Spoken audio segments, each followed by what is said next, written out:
আসসালামু আলাইকুম শ্বশুর আব্বা। তুমি আমার থাপ্পড় মারলে কেন? কি সমস্যা তোমার? আরে কি কি শুরু করছো ব্যাপার? তুমি? হ্যাঁ? আরে জামাই বাবাজি তুই আমার বাপের মালিক না গাই? তুই আমার স্বামী হইছিস তাই কি? ওরে তোর সম্মান দেওয়া কথা বলবো? দাঁড়া দাঁড়া, কষ্ট লাগতেছে আব্বা। কি বাবা কি হইছে? আব্বা আপনি তো আপনার মারলাম, আপনার অনুভূতিটা কি একটু শুনি আব্বা। ভালো লাগছে?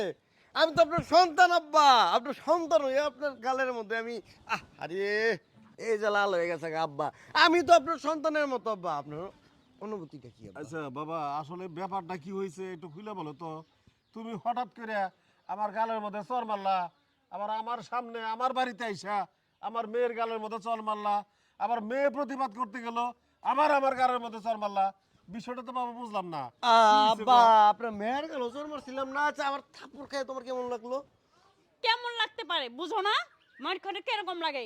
প্রচন্ড ব্যথা হচ্ছে। কিন্তু তুমি আমার সাথে এরকম আচরণ কেন করতাছো? তোমার তাই না? খালি ব্যথাই পাইছো?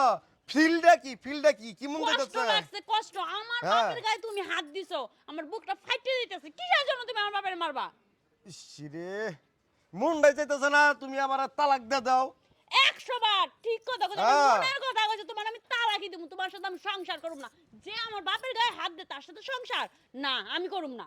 আব্বা আমি তো এইটাই কইতাছিলাম আপনার মেয়েরে আমার এইটাই দিবার মন চাই প্রতিদিন প্রতিদিন। আর যদি পারতাম ওরা থেতলাই আর মনে করেন লাইতে করতে বাইকিরা তালাক দিতাম।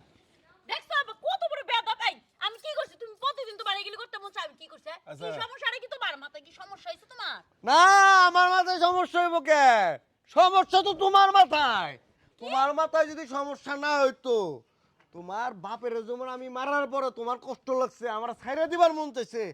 আমার বাপ মারে খাইবার দাও না, উঠতে বইতে ঝাড়ি দাও, ধাক্কা দাও, পারো তো লাঠি নিয়ে মারতে যাও, তখন আমার কেমন লাগে?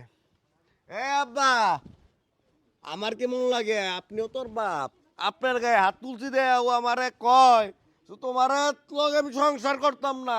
আর আপনি ডিসিশন দেন আপনার মেয়ের লগে আমি সংসার করবো না করতাম না। মা জামাই বাবাজি তো ঠিকই কইছে। তুই শ্বশুর শাশুড়িরা আপন করে নিতে পারস না? হ্যাঁ ওনারা তো নিজের মেয়ের মতো দেখে না আব্বা। ওই তাহলে যে- আমি কিভাবে দেখুন? এটা ফোনে কোন দিকে? পরে পরে কল দিতেছি আম্মু। আম্মু ফোন দিছে। আচ্ছা রাও। মা আছে, বাপ আছে। আর এই যে বুড়া বুড়ির যে ঘরের মধ্যে বসায় খাওয়াই, একটা দিন কি উনি কাজ করতে পারে না? একটু কাজ করতে দিলে একটা এই জিনিস ভাঙবো, নাহলে ঘরের কোনো জিনিস নষ্ট করবো, বাজার করতে দিলে ঠিক মতো বাজারটাও করবো না। তাহলে আমি করবোটা কি? আমার রাগ মাথায় উঠায় তখন আমার এইটা কোনো কথা হইলো আব্বা? এটা কোনো কথা হইলো? বাবা, বাবা, আমার শোনো। বাপ মায়ে আমারে লালন পালন কইরা বড় করছে, ছোট থেকে মানুষ করছে। আমি ইনকাম করি, আমি বিয়া করছি, আমি কি তোরে সুখেতে সাজাই রে হাল্লাকে বিয়া করছি রে? এটা তোর আমি সুখেতে সাজাই রাখবো?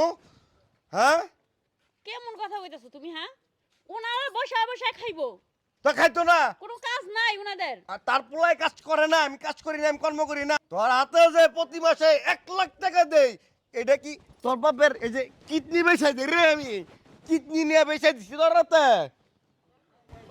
বুঝতে পারছি বাবা। শোন মা, আমি যেরকম তোর জন্মদাতা পিতা, আমি যেমন তোর বাপ, মেয়েরা শ্বশুর বাড়িতে যাওয়ার পরে ওই শ্বশুর শাশুড়ি দেবর ননদ এরাই তার আপনজন। মা শোন, মেয়েরা লাল কাপড় পরে স্বামীর বাড়িতে বেরিয়ে যায়, আর স্বামীর বাড়ির থেকে বাইরে আসে সাদা কাফনের কাফন পরে। মা এই কথাটা সবসময় মনে রাখিস। আর নারীদের জীবনে বিয়ে একটাই। আব্বা আমি বুঝতে পারছি আমার ভুল হয়েছে। আমি আজকে এই কাজটা যদি না করতো আমার ভুলটা কখনই ভাঙতো না। দেখো আমি আর কখনই এরকম করবো না। তুমি আমার মাফ করে দাও। বাবা দেখো তুমি শোনো, ক্ষমা যদি চাইতে হয় আমার বাপ মার কাছে চাইবে। আব্বা আমি আপনার সাথে হাত তুলছি আব্বা, আবার ক্ষমা করে দিন বাবা। আল্লাহ মাফ করো বাবা, এরকম মনে কিছু নিও না। আর মা শোন, এই যে এরকম ভেজাল করে আমার বাড়িতে হবে, আমার বাড়িতে কিন্তু জায়গা পাবি না। এই যে আমার হাতে আজকে যাবি, যাইয়া বিআইনের কাছে মাপ চাই লবি। বাবা এক কাজ করো, আজকে আসছো যখন আজকে থাকো, থাইকা তারপরে দুই না একদিন আব্বা থাকো। থাকুম না, হ্যাঁ আগে বাড়িতে যামু, আব্বা আমার কাছে মাপ চামু, তারপর এসে কথা, এর আগে না। চলো বাড়িতে আচ্ছা চলো ঠিক আছে আসসালামু আলাইকুম। ওয়ালাইকুম আসসালাম।